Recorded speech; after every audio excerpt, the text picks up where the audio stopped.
Today we're at Bringhurst, Indiana, working on a collapsed roof of this pole barn.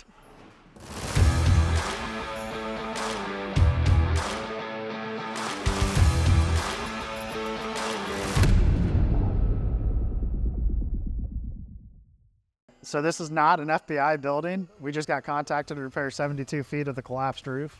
So when we first got out here, we first came inside, made sure that we supported the roof and made a temporary wall on each side of the building, just so nothing collapsed any further.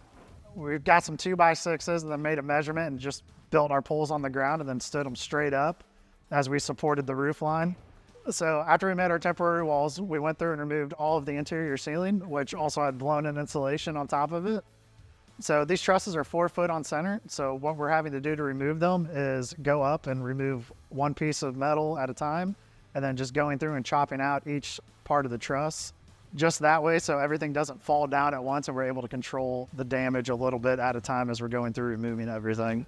So after we get our trusses removed, we're gonna go through and hang our new trusses, which also will be 4 foot on center. And then after that, we're gonna go through, get everything framed up and ready for metal, and then metal the whole roof and reinstall our cupolas.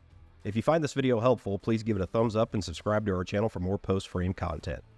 Thanks for watching, and always remember, build with confidence.